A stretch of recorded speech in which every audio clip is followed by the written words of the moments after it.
Okay. Hi, everybody. I'm Phil Voicey, founder of Possibility of Us. Welcome to the Possibility of Us conversations, where we explore how men and women are meeting the challenges of midlife and beyond. At Possibility of Us, we're committed to personal transformation. We help people to navigate life's crossroads with purpose, vitality, and joy, and live a life through design, not by default. We do this through life design coaching, online and face-to-face programs and travel experiences. Today, I have the pleasure of talking to Kris Walters. Kris has an amazing story to tell. It's a journey that takes us from Tasmania to the battlefields of Timor Leste, Afghanistan and Iraq, from soldier to stand-up comic to businessman, from struggles with PTSD to starting his own business, helping men to build their personal brand and their confidence. So let's dive in at the deep end. Kris, you ready for that? All right, let's go. Phil, I'm ready for that. Okay.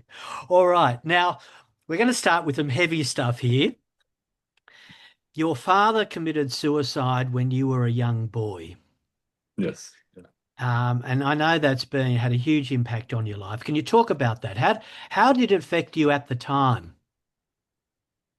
So I've had this kind of question a couple of times in the past, and I never really know how to answer it because I have no other point of reference than my own life. So it's hard to see that point, but I think it's more obvious as you go on and get older how it probably affected me more than in the actual time. If that makes sense. Okay. So All right. I So can you think talk a little bit about that lasting impact? okay. So I think just that being I was 9 years old, so I was quite young. I was the middle child as well. Yep. My brother was 7, my sister was 12. Yep. And you don't fully understand. Like you kind of know that he's not coming back, and you can understand that, but you don't fully grasp like the whole gravity of what's just happened and what he's just done.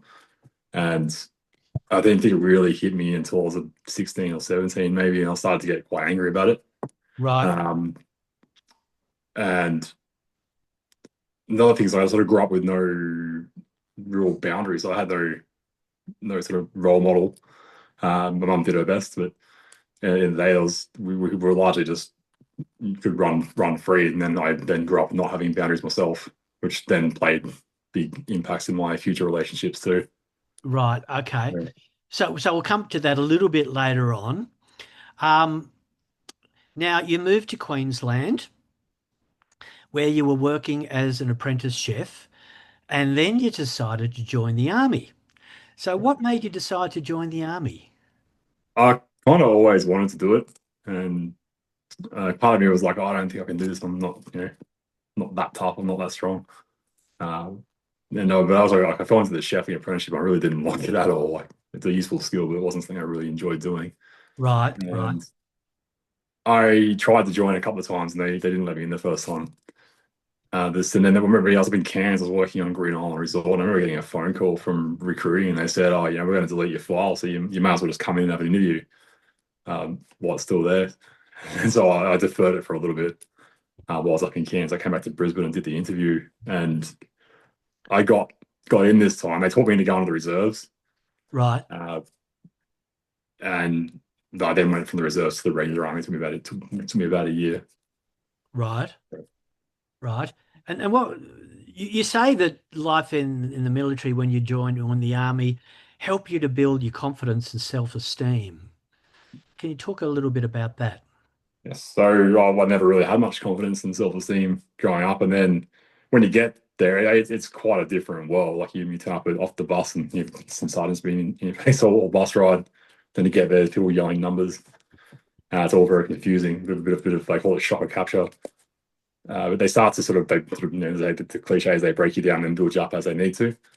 And I remember probably the first time I actually remember feeling proud of myself was we were marching to PT. I was in the left hand file, and because we were new Sorry, recruits, PT, Chris, what was that? PT, physical training, Physical exercise. training. Okay. Yeah, correct me if I speak in acronyms because it's a hard habit to break after a decade. Yeah. I remember marching to PT, physical training, and then I remember I was in the left hand file, and the file had gone off the road a little bit, and we were in the gutter on the left. And I remember the section commander just starts yelling at us like, "Get out of the gutter, man! Have some pride! You're Australian soldiers now!" And like, that was the first time I kind of felt like I had permission to be proud of something. Um, no, like it sticks in my mind. So many, like many years later, I still remember that. What Yeah. is it? What is it about that sort of army life that's was attractive for you? Apart from that, Apart from that, I think part of it was proving that I'm stronger than I thought I was. I think part of it was wanting to have some sort of male role model as well, because I never really had that. right, Um, and just being a part of something, because I working that job as a chef, I kind of fell into that, didn't like it at all, and I'd always wanted to join the army. I was always right, really interested in it, and I think just being a part of that sort of like that group of people that's doing something that's bigger than just them. right, Uh, yeah, and this challenge as well, because it forces you out of your comfort zone big time, and then you start to learn like you don't really go anywhere if you don't start to do that on the regular as well. right, right. But you sign a contract knowing that you could go to war and you could be in a situation where you could get seriously injured or worse, killed. So how do you cope with that? They kind of train you for that. So you remember the first when you first join there, you literally sign a contract that says this may happen to you, and there's injuries and death and deployment. I can't remember exactly what's written on it now, but I do remember that much. And like the whole way through, though, you're constantly told, you're no longer a civilian. Like you're a soldier. You do this now. You do this. You do this. You do the things that they can't do. So by the time it gets there, and especially when I got out of basic training into the infantry school of Yep. infantry in Singleton, that's when they really start hammering that down because that's our whole job is that. So yeah, no one wants to be the guy that says, I don't want to go when Yeah. it comes up. Yeah. Yeah. And then we train for it as well as there's, I think it's a bit of a stereotype thing, but you wouldn't do footy training for a year and then refuse to play football. Yeah. Yeah. Yeah.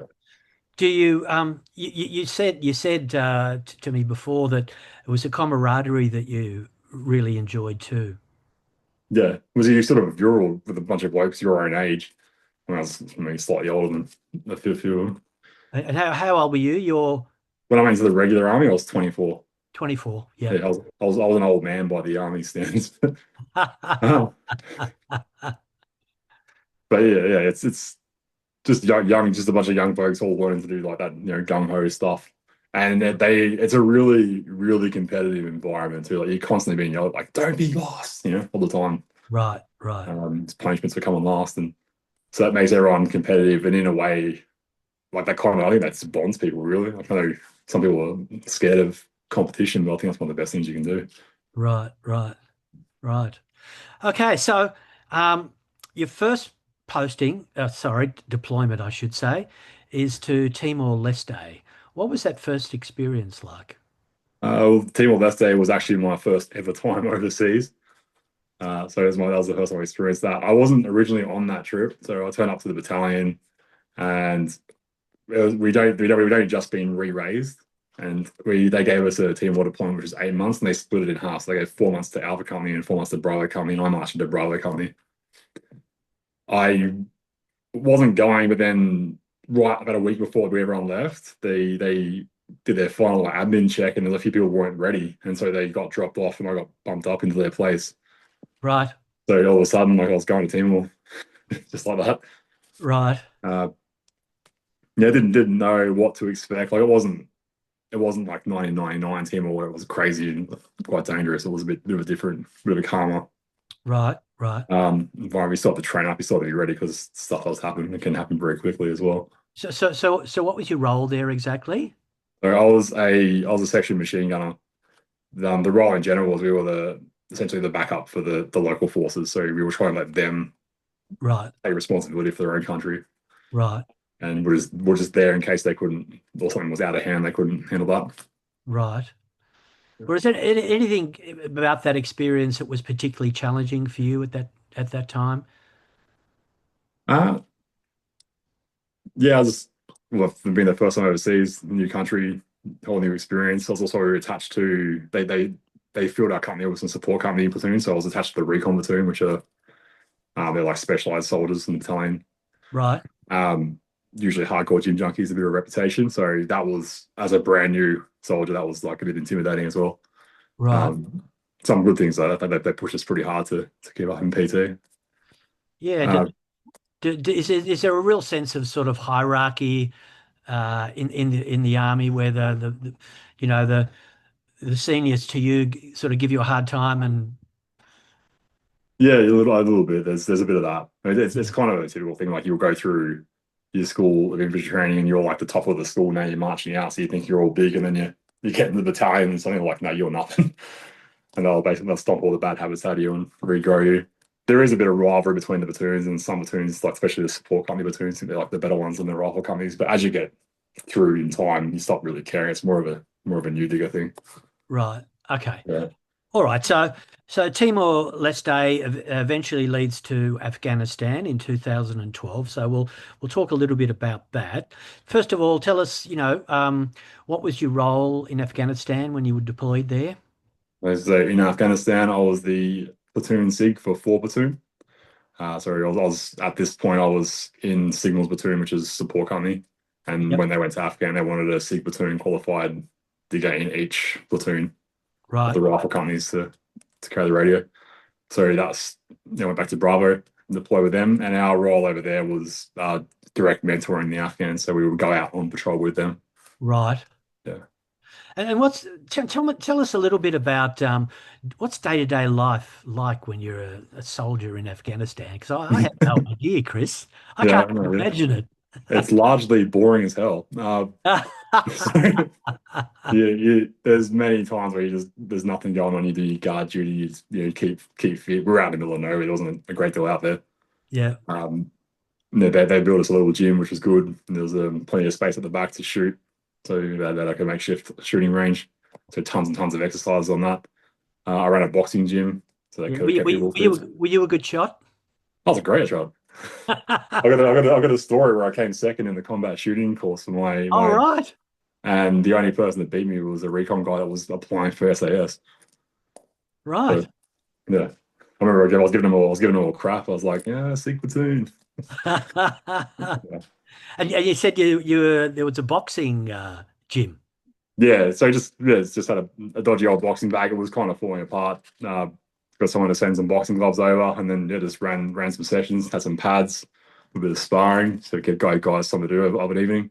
So you were running the sessions, yeah? Yeah, yeah. Right, right. I was very much into Muay Thai at the time. I was like obsessed with it. Okay. Yeah. And now it wasn't always boring. You there must have been funny and strange things that happened as well. Yeah, it's kind of. I remember when I got there on the first day, and it's my first time there, and my platoon sergeant, he's been there once before. And I remember him saying to me, like, you'll get there and it'll be like, you'll be like, oh, amped up, and then you'll sort of calm down, and it will just feel like an exercise, and then something will happen, and you'll go back up again, and just the whole time's like Right. that. So yeah, there was definitely several incidents, um, but like not one, two, three after it was like one, then nothing, then one, then nothing, then one, then nothing. So you're sort of emotionally, you're on a bit of a roller Yeah, coaster going up and down all the time. yeah, it's kind of like it's just sporadic. I suppose the way to, I can't remember any of the experiments, they had that thing with with the rats and they pushed the lever, and not every time the lever would drop a pellet, and it was almost random, and that got them into like almost like an addiction cycle. Right. So that's probably the best way I can explain it, Right. because you're going outside, and not every time you go out there something happens, but then something will happen at some point, but you never know when it's coming. Right. Yeah. Right. Right. And I guess it's that uncertainty that's really difficult to deal with. Yeah, the guys find ways. I thought I was one of the only ones to do this, but I heard another guy say something similar. But I used to pretty much just write myself off as dead anyway. You used to, So I say it again, you used I to used to just write myself off as dead anyway. So write yourself off as dead. yeah, you just assume that that's it, and then you just go out there and do your job, and then if you come back, that's a bonus. Really? And it sounds a bit messed up, but that for some whatever reason that helped me out a lot. I even remember, So you went out thinking, I'm not going to come back. yeah, every patrol. And that helped you And, and cope. yeah, don't ask me to explain it, but for whatever reason in my head, that was an easier way to think about it. And I know I was not the only one. I know at least one other guy would thought that because he actually said it once.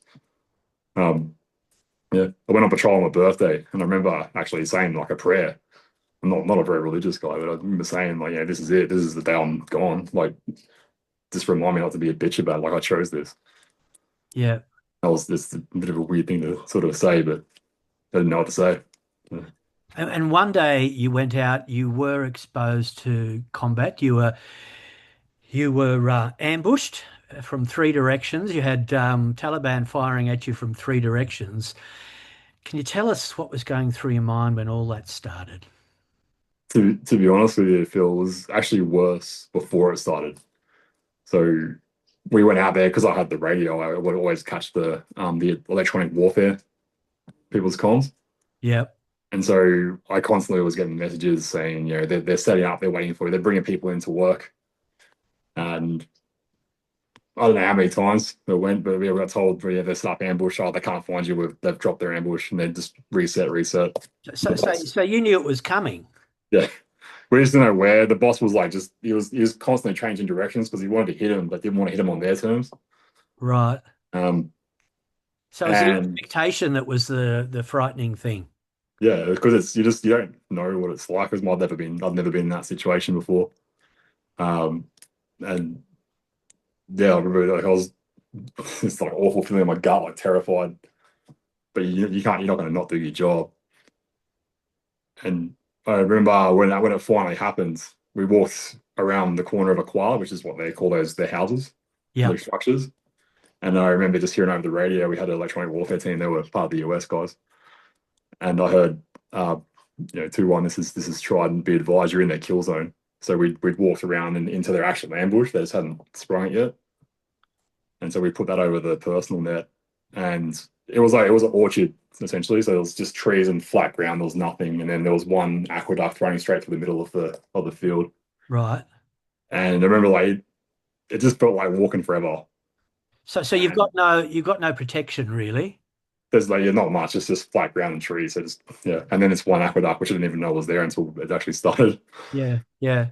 Um, but yeah, I just remember walking, like waiting for it. We pulled all the engineers had gone to the back, so usually they're at the front because of the IED threat. The bomb threat is much bigger, but in this case, we pulled them back, put the infantry guys forward, and we were advancing the contact. And yeah, I remember there's the burst of machine gun fire open up to my left, and they run down, crawl, observe, aim, fire. But I was in an aqueduct in the water, and you used to do a lot of training before you go over there. You do a lot of training with blanks, but blanks are a bit. You can hear the bang, but when it's live, there's an extra sound, so you hear like a snap. Yeah. And it's like someone's cracking a whip like right in your ear. It's like you're not used to it the first time you're hearing it, and it's like they do it in training a little bit, but when you're hearing it live and it's like two-way, what they call two-way range, it's a whole different kettle of fish there. And I remember having this like moment of like massive panic, and then at times like, oh, this is what you do. Then you have your arm as well, where there's all this, we're fighting back, So and it was fine from there. so you had the initial panic and then you just settled into, I guess, what you'd learnt. Yeah, it Training. basically kind of took over a bit. Yeah. So My first thought when I jumped into the aqueduct, because I had a pack of cigarettes in my pocket. yeah. So my first thought was, oh, shit, my smokes. And then it's like, snap. Oh, that's real. Like, um, yeah, pretty jarring. And then whilst it was happening, it was okay. And then afterwards, You I say it mean, was okay. What are you yeah, thinking when it's all going on and there's all this action happening and bullets flying around you and Taliban shooting at you from three directions? What's going yeah. through your mind? It's your job. This is what you've been trained to do. People are giving you orders, you line up, you're firing back. The boss is doing his recce. So we held that position for a bit while he did his recon to figure out what to do next. Hmm. We could tell it was coming from multiple directions. We couldn't really assault because if you assaulted, you were going to be flanked either way, didn't matter what way you went. Right, So it was really well set up on their behalf. right. Um, So how did you manage to get out alive then? they were terrible shots for one. And then, I don't know. Honestly, I could not tell you how none of us got hit. Like if it were the other way around, we would have messed them up big time. Yeah. It was So, like flat so ground, nobody man. so nobody got hit. No one got hit, not even the Afghan soldiers. No one got hit. They did, but not us. Yeah, And yeah, I couldn't tell you because they initiated, they had the advantage. yeah. So that blows my mind. Like I don't know how that didn't happen.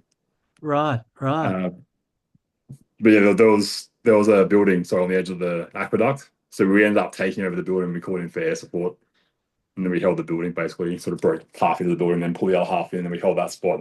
And the helicopters came and they nicked off. We Right. did a battlefield clearance. We could find like all the patches of grass where they'd been positioned. We found blood everywhere, but we no bodies, no people. Right. Right. And then over there, we basically walked back. And I think that was the long. I went for about 7 Ks, I think, total. Right. And that was by far the longest walk I've ever had. And I had all that adrenaline. It didn't just taper off. It was like there, and that was just gone. Yeah. And I remember like just walking and then just like falling flat on my face in the mud. Feeling quite exhausted. Yeah, just it's all of a sudden like it's all that amped up is now completely exhaustion, and you've still got to get back to base. Right. Got to patrol. Still got to watch your arcs. So when you get back to base and you think about what you've just been through, what goes through your mind? I don't know. I remember saying we weren't allowed to go to sleep because something to do. I'm not sure how that worked, what it was. There's a reason for it. I don't remember it. Because you were tired, like you were really tired, I bet. Mm. and Because is it hot? Was it hot in Afghanistan at that time, or were you there during the cooler months?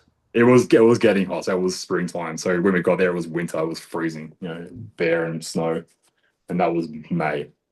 So it was spring had come up. It was very very green. It looked really pretty. Just really dangerous as well. With lots of concealment. Mm. Mm. Um, but yeah, the heat was definitely going up by that stage. Yeah. And you're wearing your body armor and you're carrying like a radio and weapon and stuff. Everyone's got extra rounds and machine guns and bits and pieces. So So that would have we weigh a added lot. to the exhaustion quite Yeah. considerably. Well, we train like that too, which is to get used to it. But it still weighs a ton. Yeah. Yeah. And you're working with Afghan soldiers. What was your relationship like with them, and how was that?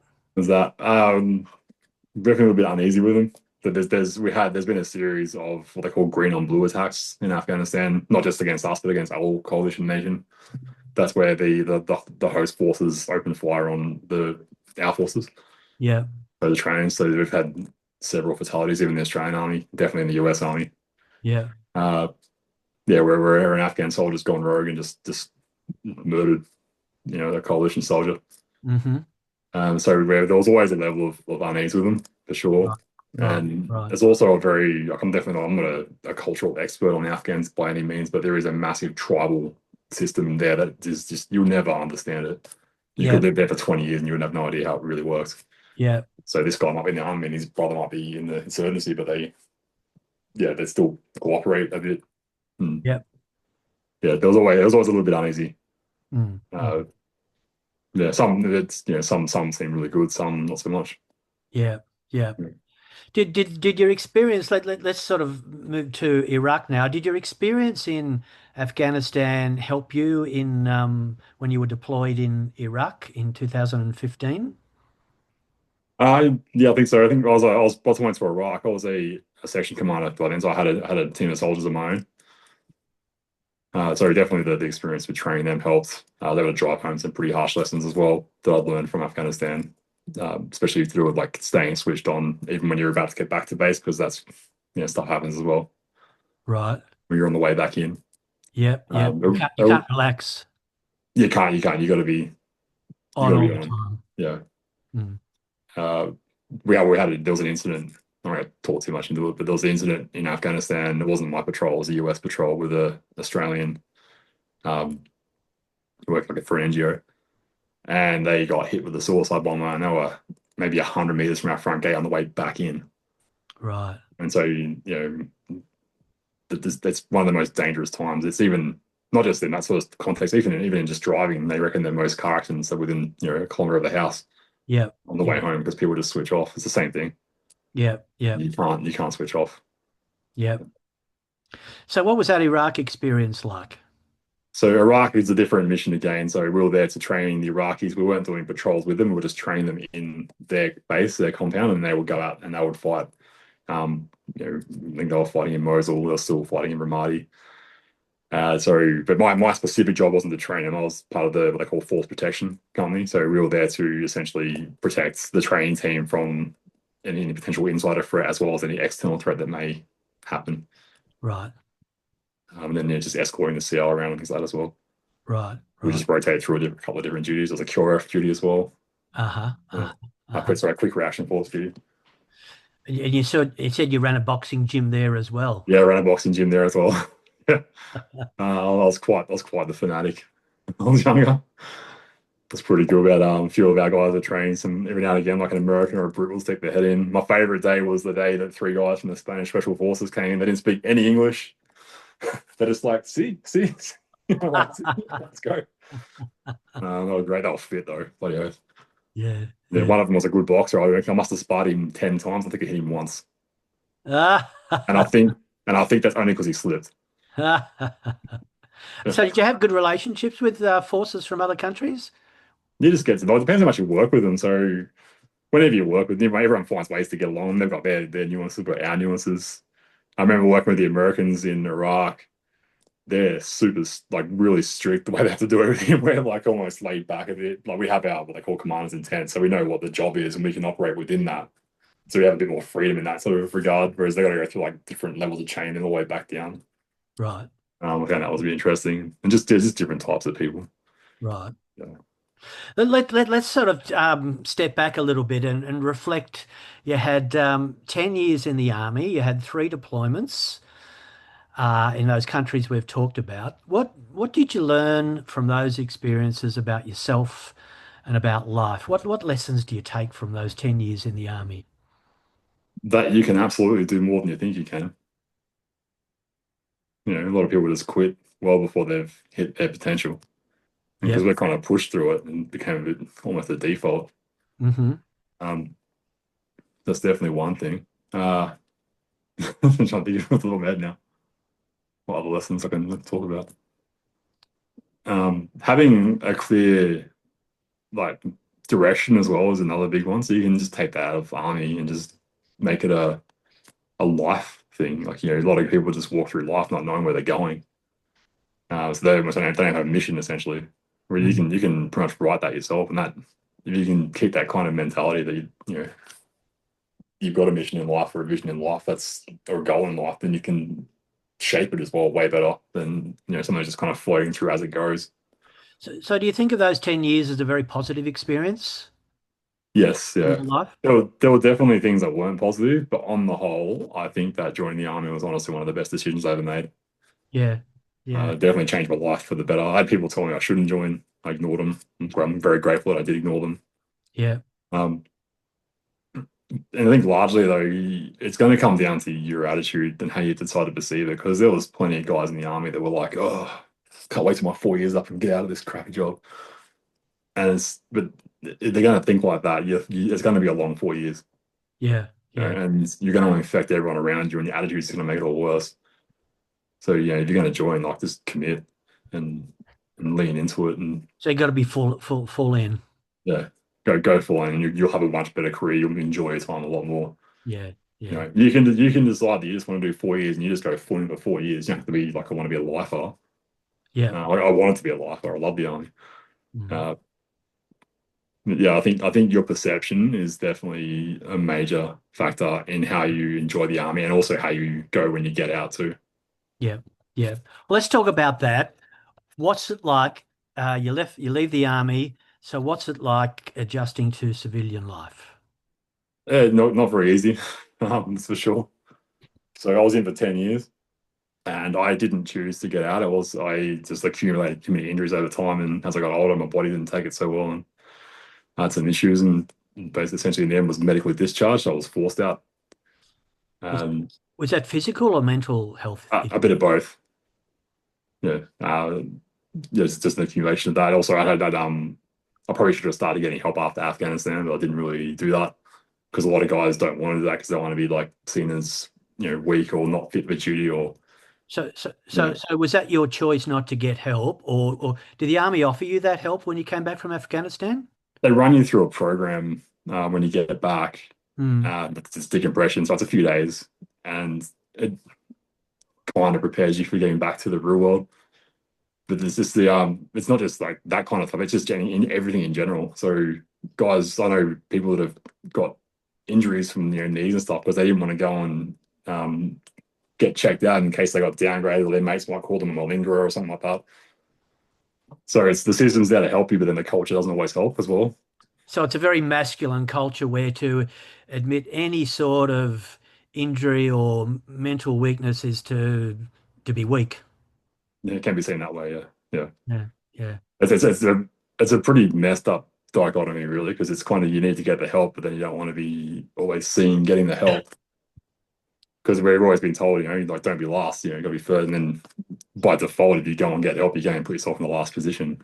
So yeah, yeah, it's I couldn't tell you the solution to that or not, yeah. because I do need to train us that way, but it's pretty complicated to things to sort through. So, symptoms of PTSD were starting to show after Afghanistan, and I imagine that would have got even worse after Iraq. Can you just explain what is it like to live with PTSD, post-traumatic stress syndrome? Post-traumatic stress syndrome. For a long time, I was doing I was going to deny. It's like, no, I don't have that shit. Sorry, this story. But you find like your temper's a bit shorter. You get irritated at things. You find the things that people complain about to be ridiculous, which then annoys you as well. And the world just doesn't feel right because you've come out of places that are just a mess, and then you've walked into like real Australia is quite safe, but then people are complaining about the most ridiculous things, Yeah. and it's Was just there anything frustrating. particularly that irritated you? Any? Anything. Oh, even some things now when you hear people complain about, oh, I've had such a bad day. This little tiny thing happened, and it's just like, um, The computer wouldn't work. yeah, yeah. My internet went down. Even stuff like when just having been in those countries, and I think you would have seen this in your own experience too, Phil. I remember being on guard duty in Timor. I remember watching there was like a church outside the patrol base, and I remember watching this kid for 3 hours while I was on my duty. Just had a stick and a tie, just hitting the stick and the tie around and around the church the whole time. He was there when I got there. He was there when I left. Wow. Having the time of his life. And you think like in Australia, you've got PlayStation and TV and Netflix, and then they're bored and it's just like serious. These people have nothing and they're way happier than you. And Yeah, there's stuff like that as well, which kind of ties in a little bit too. yes, the wire toy. I remember seeing exactly that same scene when I first went to Zimbabwe back in the early 1980s, Chris. I remember in the Black Township where I was teaching, I remember seeing boys, walking along with their wire cars, Yeah, which was a wheel on a piece of wire that is wheeling along. yeah, just mechanical, basic. Yeah, yeah, Yeah, that's yeah, right. it's a different world. I Yes. think one of the things I really struggle with was like crowds. I remember like I used to go to the shopping center. I couldn't deal with crowds. I'll just be like so hyper alert and scanning, looking at everyone's hands. That I just my stress levels just rise ridiculously, and I couldn't deal with going like basic stuff like going to the shops. Um, you know, short temper on the roads. I wouldn't handle like traffic very well. If I was stuck in traffic, I would always feel like we're going to get like hit, even though it's Australia. Right, right. Uh, And the crowd brought back a sort of a sense of what, being surrounded by enemy troops or something? Is that what was going on? I think it's just like a lack of trust of people in general, and then just Uh-huh. overstimulation because there's too much to look at, Right. and you feel like you're by yourself usually, and it's just I'm going to struggle to put it into words. To be honest with you, but yeah, it was just too much. I remember Yeah. towards when I did finally start getting help, one of my tasks I had to do was I would have to go to the shopping center on like a Tuesday at like 11 or something, and then just practice this breathing. And I wasn't allowed to leave until my stress was like lower than when I went in. And then Right. over time, it got to I could do like, much bigger crowds and calm and not So be stressed out about it. you had to calm yourself down. You had to do the deep breathing to calm yourself Yeah, down before going into that yeah. situation. What would be normal? Activate the parasympathetic nervous system essentially, Right. and Right. just to train yourself not to escalate in stress or perceived threats.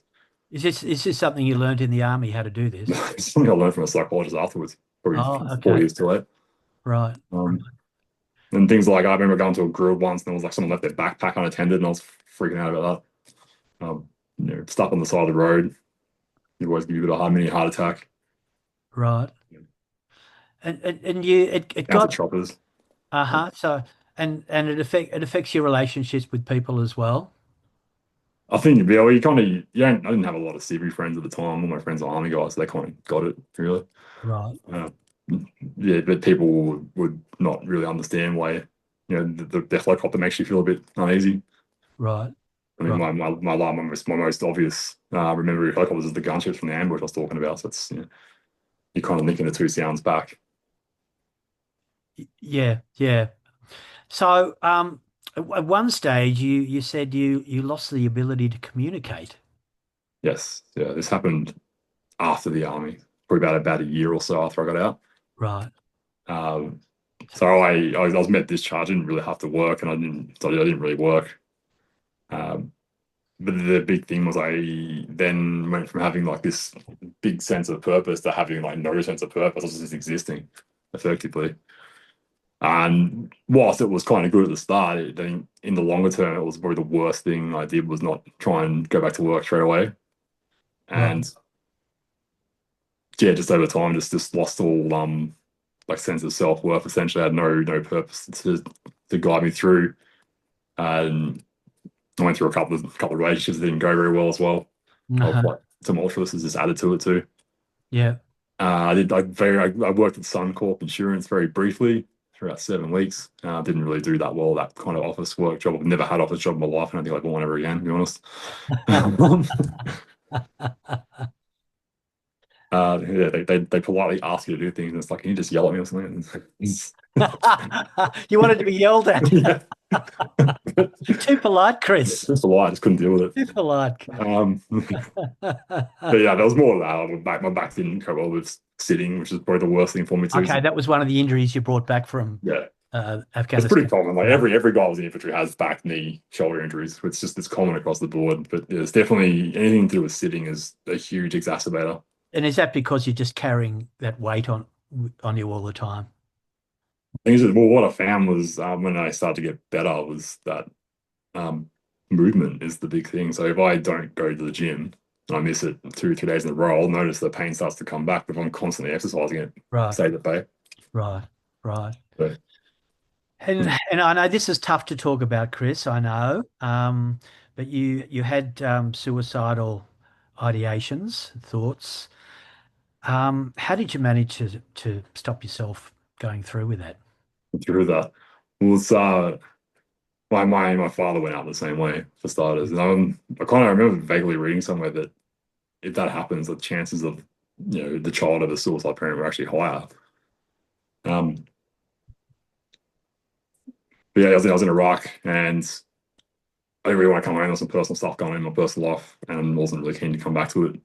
And I remember like really struggling with those thoughts, and I still couldn't go through. Like I started to put together like a bit of a plan, so I knew where I would go. The closer I got, the more it was kind of the feeling was quite intense. But I didn't actually go through with it, and then I went back, and it didn't take long. I think maybe about a month or so before I started to really fall apart. And I Right, wound up in a hospital where they kept me in there for 7 weeks. And I started to get some support then, both around the personal issues in my life, plus also the military and the PTSD stuff. right, Around the same time, I got the psychologist as well. right. Um, and it was a bit of a climb back. So, Yeah, tell us about that. so the end of my army career was pretty meh. Like they couldn't really do anything with me. I was on the way out.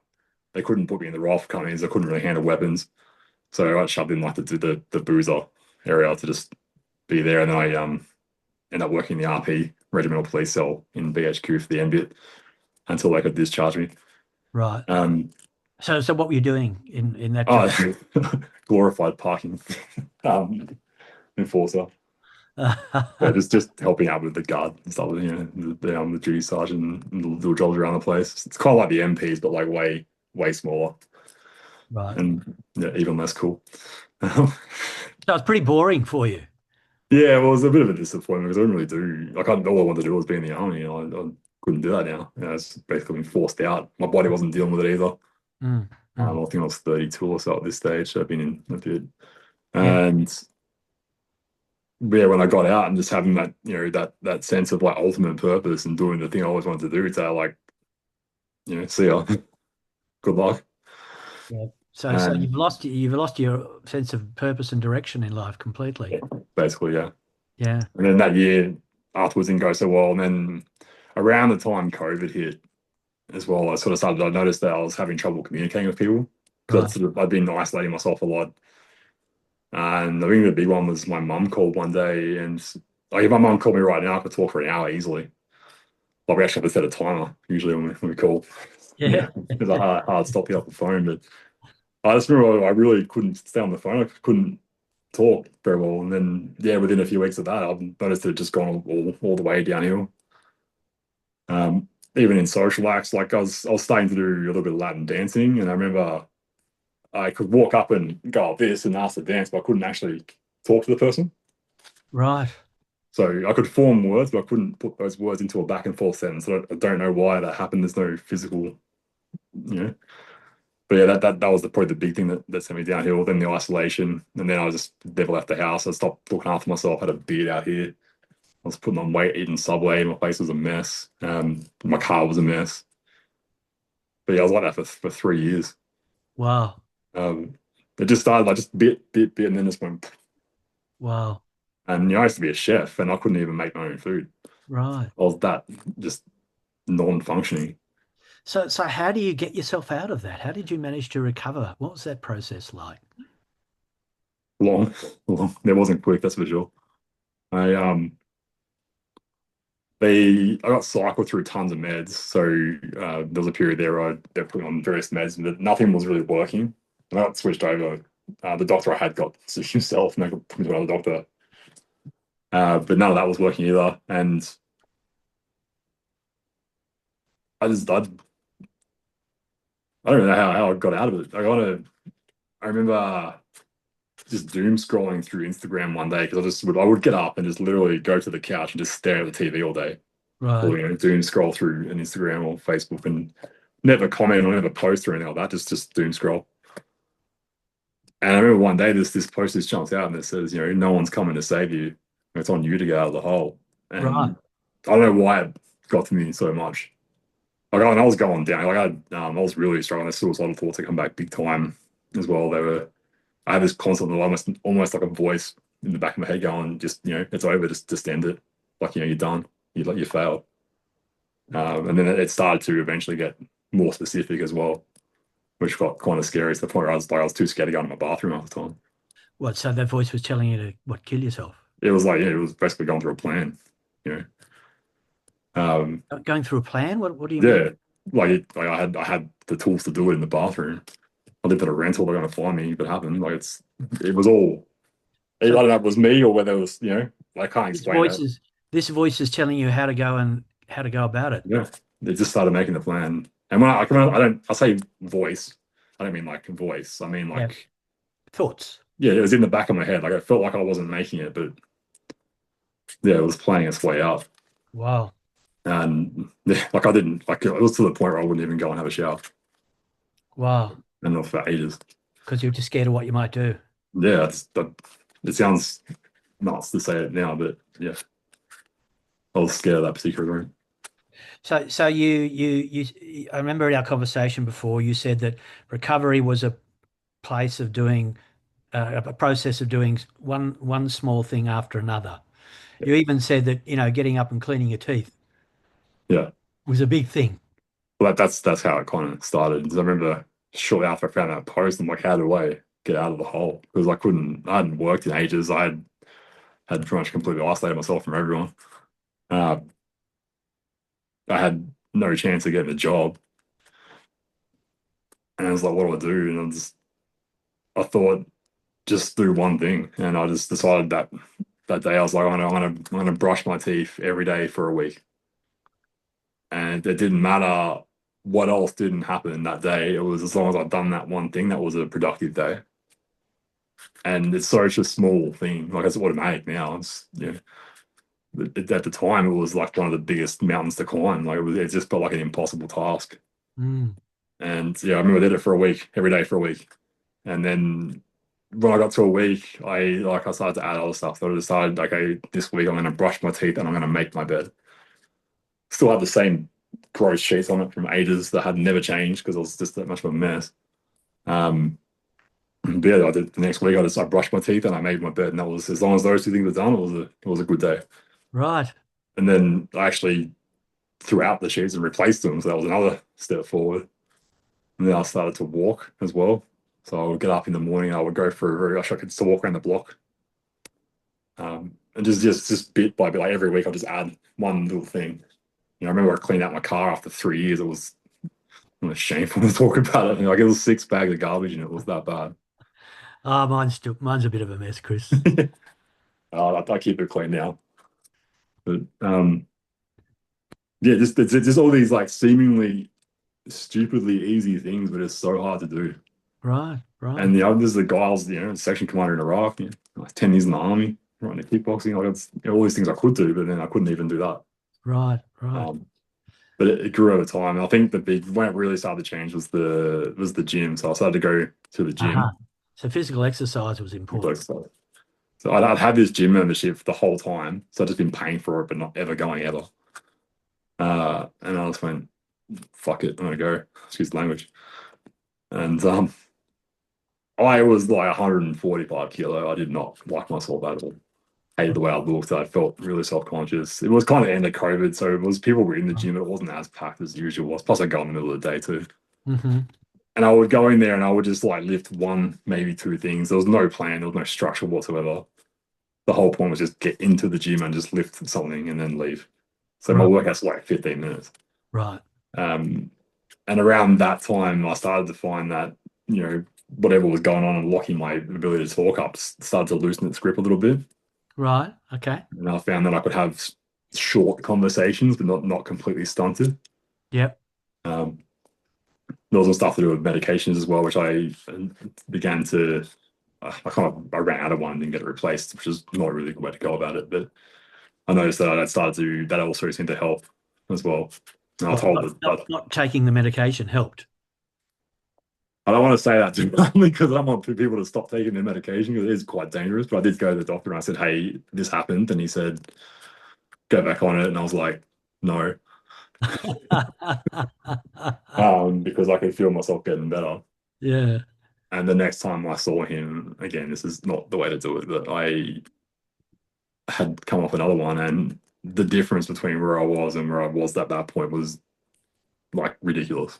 I was almost human again. Right. So I think that maybe the constantly having something to do with it as well. Hmm. That's not medical advice. Don't do that.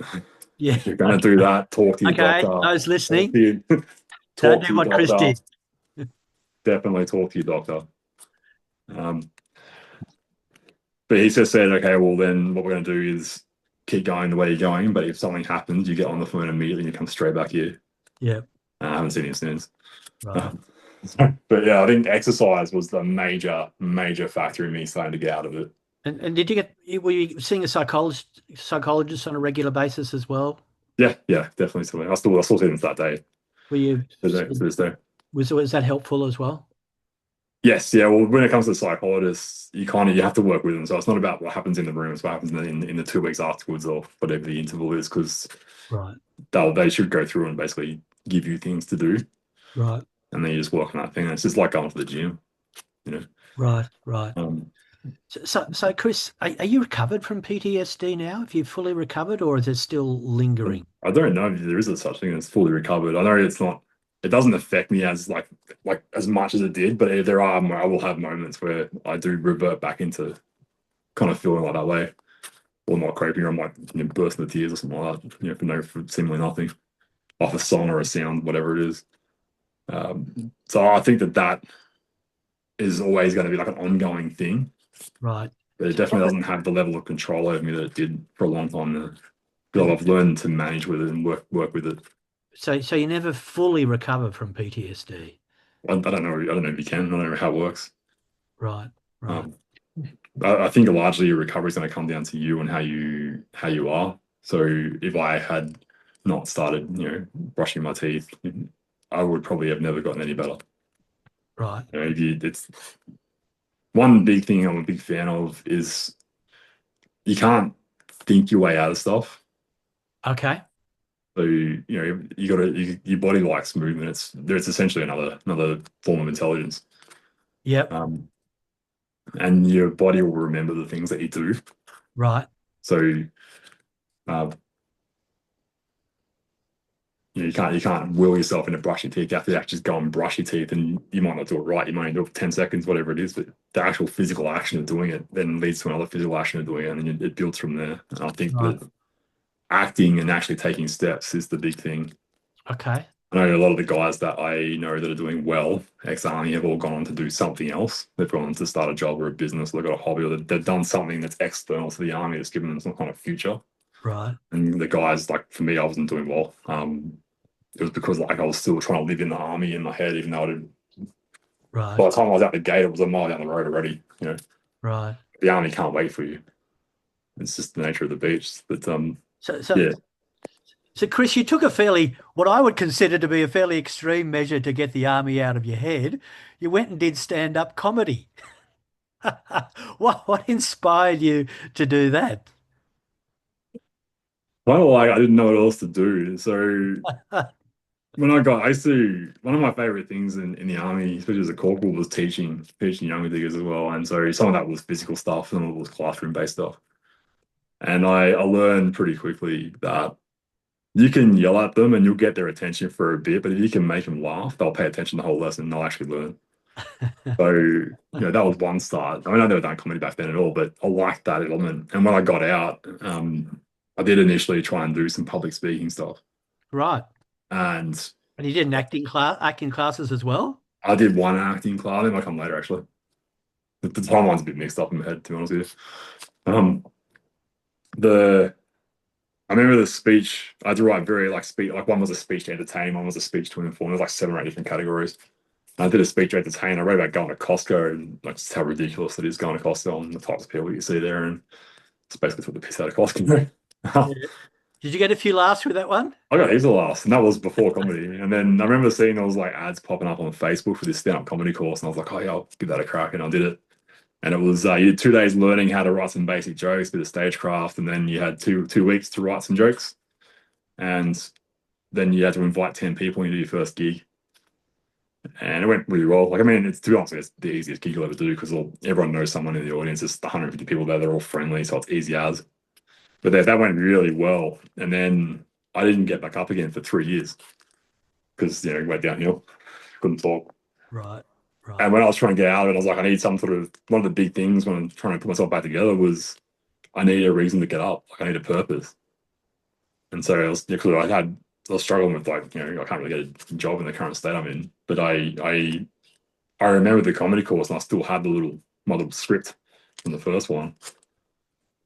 And I just went, fuck it, I'll try that. And so I'm trying to practice this script. I was still trying to get words together. I had started to get a little bit more social contact by this stage. My mate was like, we got back in contact and he'd done it before. And he said, just book it and then you have to do it. There's a deadline now. You're going to put it off forever. And so I booked it and then I got on. It was 2 weeks. And I did my first gig open mic at the Newmarket Hotel and it was abysmal. I bombed pretty badly. And then the next day I had another gig with Good Chat Comedy Club. I used to run an open mic called Bright Eyes for the new people. So I did that and they had like a mini comp and I came second in the mini comp. So I did decently on that one. And then Tell me, did you draw material from your military experience? Was it when I first started, my material, except for my very first joke, was all military. right? It So was you my make whole the identity jokes put on about being someone. in the army, Yeah, I still have other stuff now, but I still have a lot of jokes about being in the army. right? Um, but yeah, I remember that was 3 gigs in, and I had nothing else, so I was like, and I wasn't getting paid for this. I was just doing it for free on open mics. But that became my purpose, my career. So I was like, people say, "What do you do?" I said, "Oh, yeah, I'm a comedian," even though I had no idea how any of it worked. But I had nothing else to grab onto. I just latched onto that, and became my lever to pull myself out of the mud, essentially. Now you said to me when we spoke before that getting up on stage was more scary than facing the Taliban. Yeah, yeah. It How sounds it is sounds that possible, ridiculous. Kris? It sounds ridiculous. I remember the first patrol in Afghanistan, and we were all formed up on the A&A side of the compound. There's like a big green gate, and we're waiting to step off. And I remember like just feeling like, oh shit, like I'm gonna get killed out there. Day one in Afghanistan, I'm dead. And I'm looking around, everyone just looks so calm. And I'm like, how are they so calm? But then I realized I probably looked the same as them, and they probably felt the same as me. Um, But yeah, I remember that feeling. And then I remember doing that first gig, and I was at the Sit Down Comedy Club in the Paddington Tavern downstairs there. But when it's your turn next, you have to go up behind the stage. There's like a little chair, you sit there, you're behind a curtain, you can hear the person there. And then yeah, the MC goes out, and they call your name, you're like, "Ugh," you walk out through the curtain. But I remember like I was like this much scared in Afghanistan first patrol, but I was like this much scared behind that curtain, and I can't explain it. And then like it was there's nowhere to hide. Like you're on there, there's a spotlight, there's nowhere to go. If it goes badly, you just got to sit there and wear it. And I remember talking to another guy that did comedy. He's also an Afghan. He did Afghan 3 times, and he said the exact same thing that I did. So it's not just me. It's a common thing across the board. I think they often Right. say the person would rather be the at a funeral. They'd rather be the guy in the pulpit they'd rather be the guy in the coffin than the guy in the pulpit. You know? That's interesting, isn't it? Because we know that for most people, for many people, standing up and talking in front of a crowd is one of the scariest things anyone can ever do. Well, it used to be, but I've done it 214 times now. So Not so scary now. I don't get it. I can just rock up and not even be on the lineup and I go, oh, Chris, do a set, and I'll just jump up and do it. It's easy. But yeah, it's just repetition, you know. Same Yeah, as everything else. Like when you're in Afghanistan, after a while, you stop being worried about going to the war. You just write yourself off and go. It's yeah, not that nerve. yeah, yeah. Um, yeah, it's just So, used to it. so, so you've let's fast forward now to where you are now. You've started a business called Handsome Devils, which is about helping young men to create their own brand through photography. So you're a photographer now. Tell us a little bit about how the business happened and what the business is aiming to do. Okay. So that was my second business. My first business was a comedy club I tried to run. It lasted 9 months, and then I went to this, but it basically started through comedy. So I would just take photos of people on stage with my phone because everyone wants photos for their social media. And then I bought like a cheap camera and started to learn. And then I got good enough to start to charge, and eventually became a business. So what we do is it came about because I got good at photography and I wanted to do something business wise. But then I was looking at everyone around me that shoots weddings and stuff like that. They've all got 20 years on me. And I don't want to shoot weddings, to be honest. Um, and I was so used to shooting most of my subjects have been male comics. And I've gotten kind of used to it. And I realized that people don't really do photography just for men. Like it's always, the wife organizes the wedding photography, the wife organizes the family photography. There's a genre of like called, I can't even say the word, boudoir, boudoir. Yeah, Women yeah. in lingerie, like that's the whole thing there, but there's no like men don't have any specific thing for them. At best, we get corporate headshots, and that's kind of it. Hmm. And that's just basically. I kind of got the impression that most photographers will treat men as like a bit of an afterthought because all the money's in the family and the weddings and the women. Yeah, And I thought, well, there's got to be a way around that. I told my mate, he laughed at me. He said, men don't buy photos. And I said, they do. You've got to find out what they actually want. yeah, So I combined it with self development. And because you're not just buying photos, you're buying reputation essentially. yeah, And a lot of guys, I reckon, I'd say 98%, I don't know the actual percentage, but it's almost everyone that I've shot so far has said to me some variation of, oh, have you seen this face? I can't, get a photo done. Even like really good looking blokes, they're just so insecure about the way they look. And I just try to find ways to like take away that self judgment because at the end of the day, like the world's increasingly digital. yeah, And if you don't have that footprint, you are going to put yourself at a disadvantage. So the idea behind it is to help them, like to say, create the reputation that precedes them. right. Okay. So one of it's the image, like actually getting quality photos. Like you see, female friends on dating apps, and they're like, all the guys' photos are terrible.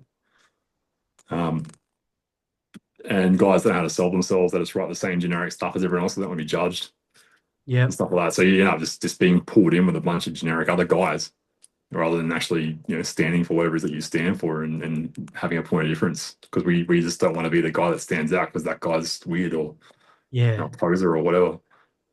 But you're Um, encouraging men to stand out. encouraging men because men are leaders, and no one's going to follow someone that can't lead themselves. I couldn't lead myself for years.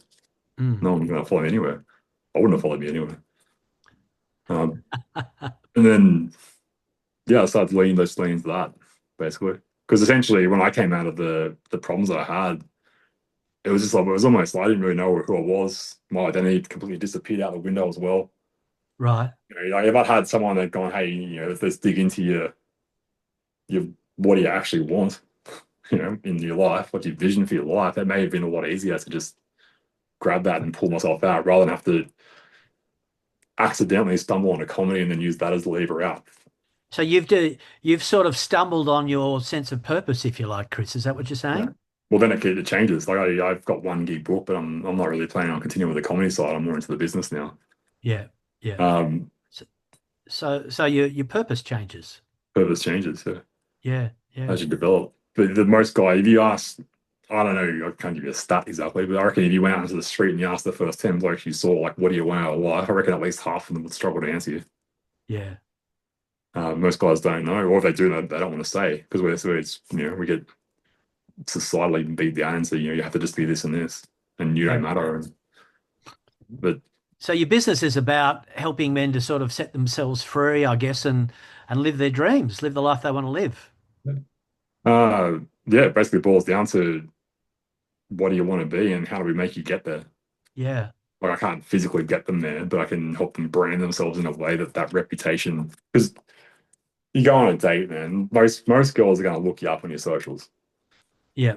before they meet you. I've called someone and she was looking me up at the time. She's like, "Oh, you're in the army. What are you doing? How do you know this?" She's like, "I'm stalking you right now." But, yeah. And same as like an employer, he's going to look you up, going to find your history. So if your Instagram's full of you just getting drunk with the boys, like what's that saying about you? And, Does that match up with your resume, your dating profile, whatever else, your website for your business? and we know, don't we, that we form judgments about people very quickly. In the first 10, 15 seconds of meeting someone, Yes, we make judgments about me them too. based I on would, appearance. I We would all love do. to find the person. I would love to find the person that coined that term. Don't judge a book by its cover, Yeah.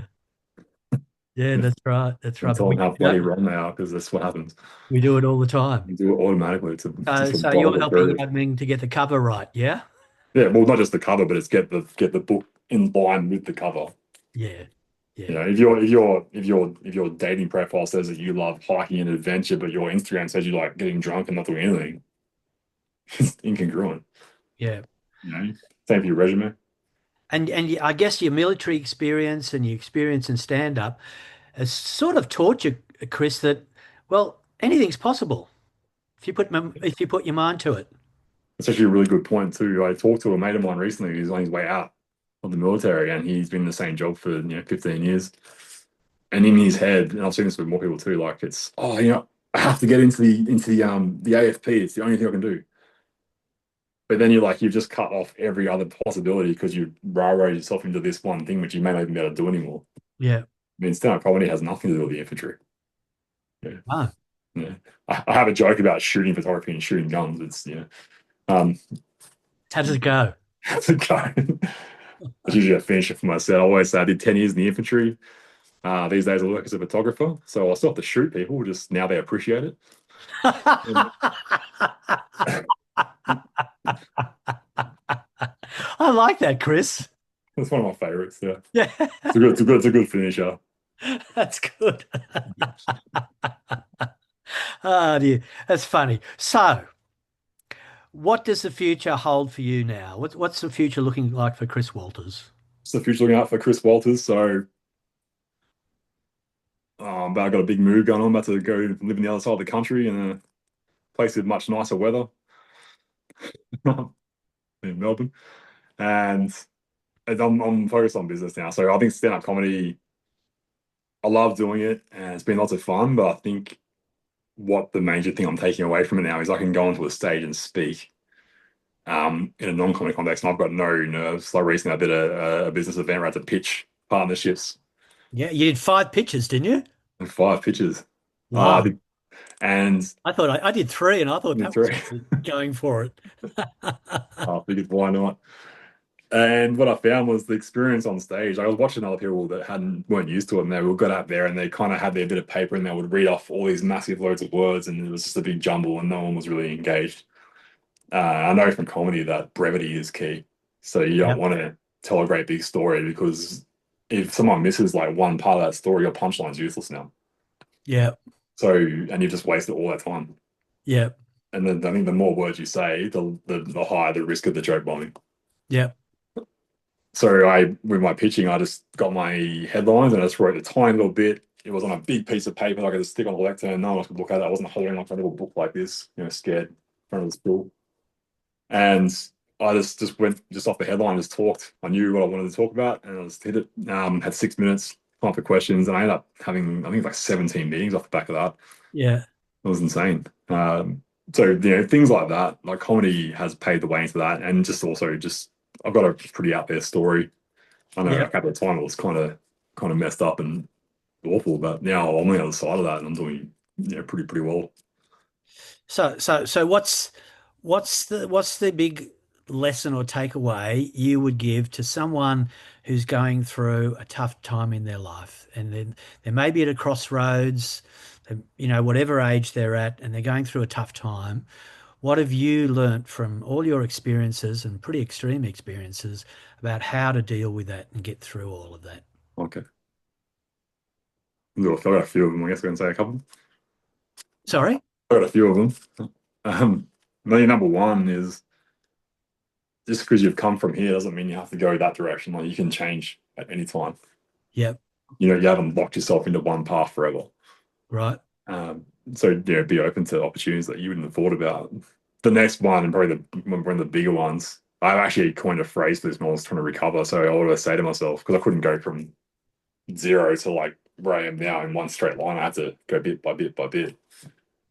And so I come up with this expression I would always remind myself, and I would say it's always easier to turn a car around when it's already moving. I like that. Yeah. Yeah, I like So that. even if that car's moving at 1 kilometer an hour, it's still moving. So it's Right. you take that first step, and then you can always turn it and turn it, and eventually you can turn to whatever direction. It just might take a little bit of time. So keep moving, Chris. Keep moving. Yeah, Keep moving. there's another old soldier out up at Cairns, and I remember before I was at the army, I went up there for a holiday, and I dropped in and saw him, and I remember him saying to me, he always said like just keep moving, like, always keep moving. Right. And when I didn't keep moving, that's when I went That's downhill. downhill. Yeah. Um, the other one, I was going with this one. No, I've lost it. Okay. Yeah, Don't worry. You've left us with two profound thoughts and ways to deal with. yeah, You can always change direction and keep moving. keep moving. Yeah. Oh, there's one more actually. I've just remembered it. One of my favorite ones because everyone gets so trapped up in anxiety and what is this, what is that. And I read an expression just recently, and it said, "Action gives you the answers that thinking can never find." So you might not be 100% sure on the decision, but what's going to happen is you're either going to stay where you are and think your way into doing nothing, or you're going to take a step and it's either going to fail or not fail. And that's your Right. feedback. And then it's almost as though you can't see the path, but the second you take that first step, the path starts to appear. Right. So it's there, you just can't see it because you haven't moved. Right. So yeah, Well, on that note, I would like to say thank you, Chris, for sharing your story and talking about some really, really difficult, challenging stuff. I really appreciate you sharing that with us today. So I would say thank you very much, mate. It's been a real pleasure talking to you. thanks, Phil. Thanks for having me on. Thank you. Take me through it.